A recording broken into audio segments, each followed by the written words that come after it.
All right. Shalom. I'm the priest Ayin Wah from the GMS South Carolina Midlands camp, coming back with a quick lesson through the spirit and through the power of Yahweh, Bahasham Yahweh Shai, Bahasham Rakah Akwadash. Before I get started with this lesson, I want to give all praises, honor, and glory. Call Haloyim La Yahweh, Bahasham Yahweh Shai, Bahasham Rakah Akwadash. Secondly, of course, I want to give double honors to my apostles, to my elders of Great Millstone, who rule well, which taught me this truth, who are the true leaders of Israel today. Shalom, shalom. And also peace, love, blessings, and salutations to the elect. All right. Shalom. Shalom to you few sisters, you Aquaf that listen and follow this truth in silence and sincerity to the best of your abilities. Shalom to you sisters, to you Aquaf, and also shalom to the Israelite foreigners out there who may not look like your typical average Israelite, but spiritually their line goes back to being a Hebrew Israelite. All right. Shalom, shalom. And, we're coming into that time to where we're finally about to see the Lord put wrath upon our enemies. We're about to get vengeance upon everybody who has had us in captivity, right? Everybody that, all these nations that have shitted on us, and especially Esau Edom, the so-called white man.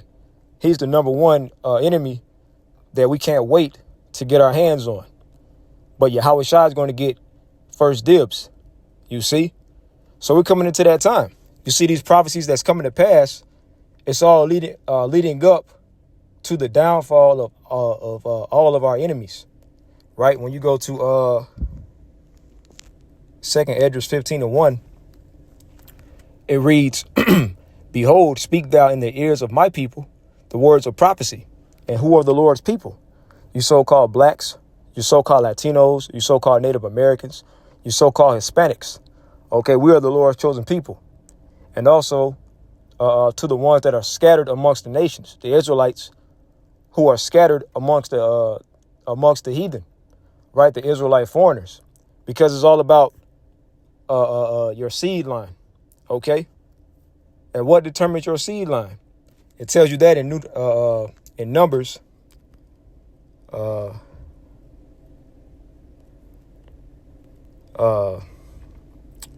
What is it? 1:18.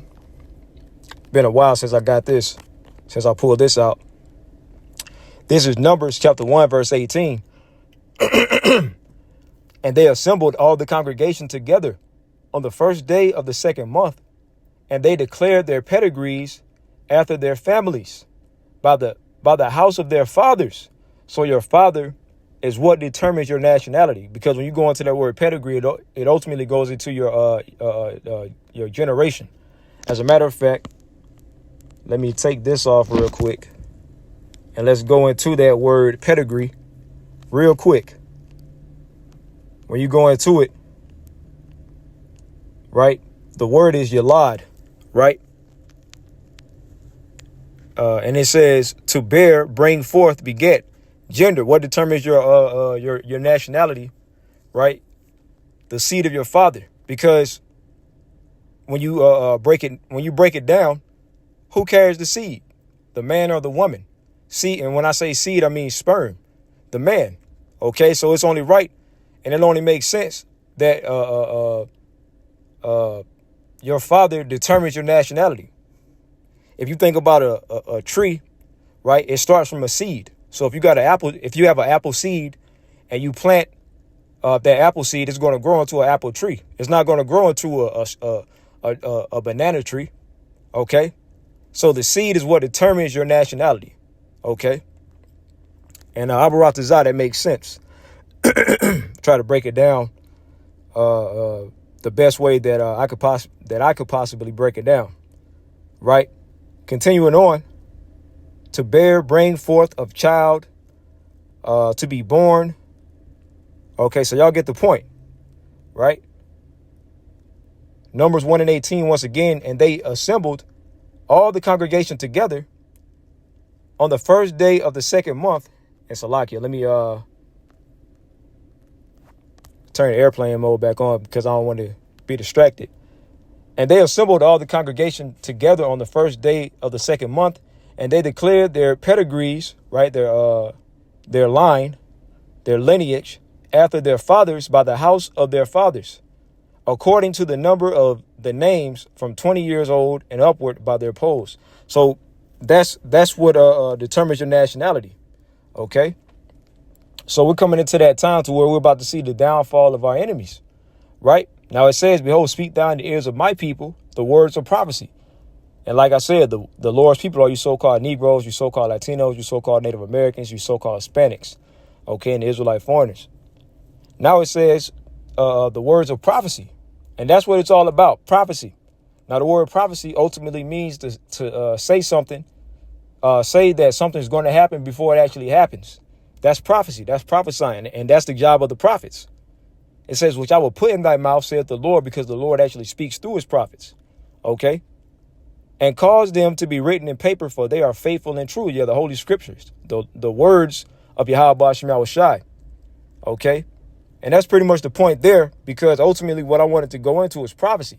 Right. So we're about to see that prophecy come to pass, to where the Lord says that we're going to get vengeance upon our enemies. When you go to Baruch chapter 4, verse 25, and it reads, my children, suffer patiently the wrath that is come upon you from the Most High, for thine enemy have persecuted thee. Right now, let me break this down. It says, my children, suffer patiently. And that's ultimately what patience is. Suffering, long suffering, man. Right. And ultimately, that's what you learn when you come into this truth. See, when it comes to the Christian churches, they tell you that whenever you turn to God, right, which you don't have a choice. Only the Lord can choose you. You don't choose the Lord.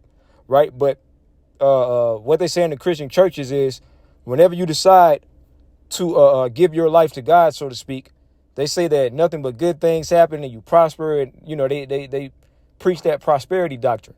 But ultimately, when you come to serve the Lord, you're gonna realize that it's all about suffering, man. Suffering, enduring, and obeying the Lord.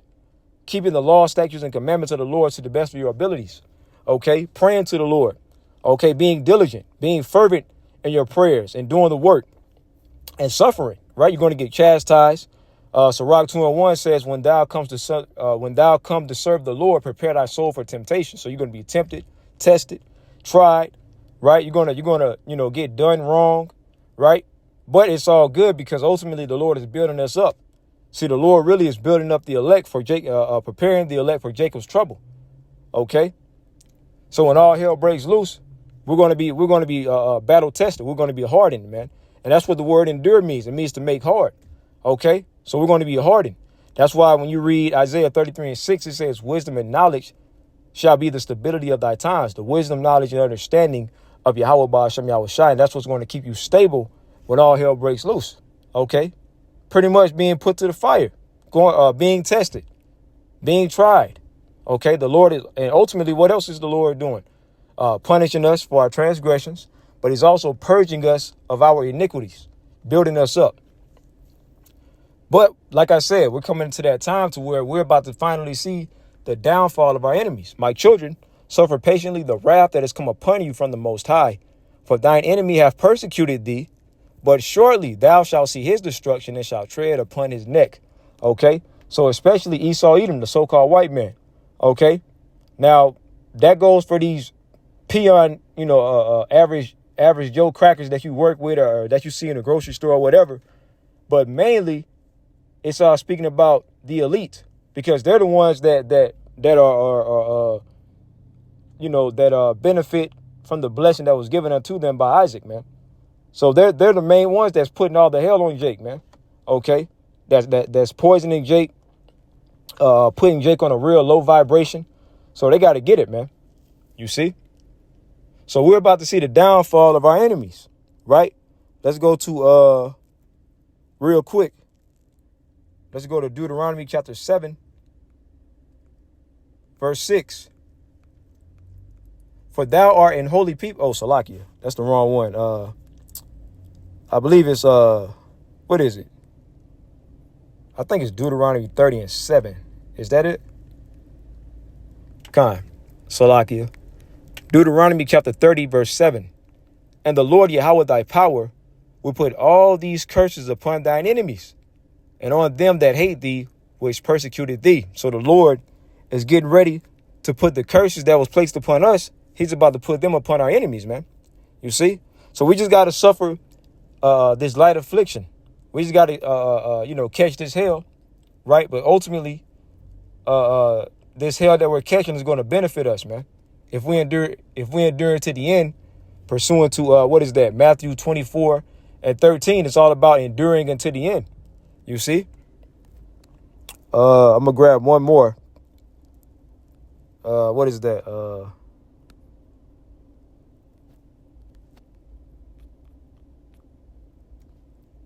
Let's see.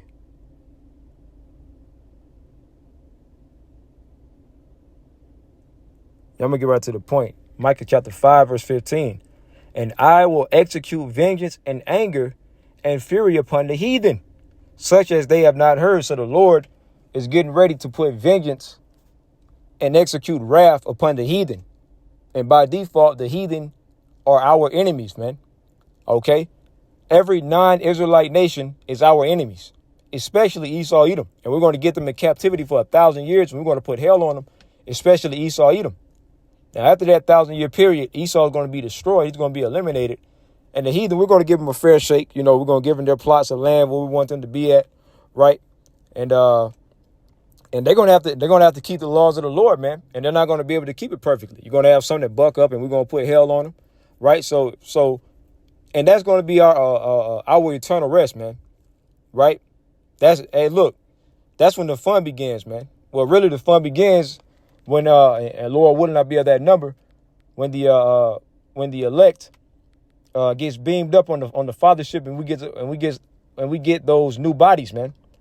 Pursuant to 1 Corinthians 15, 52 on down. I think it's 1 Corinthians 15 and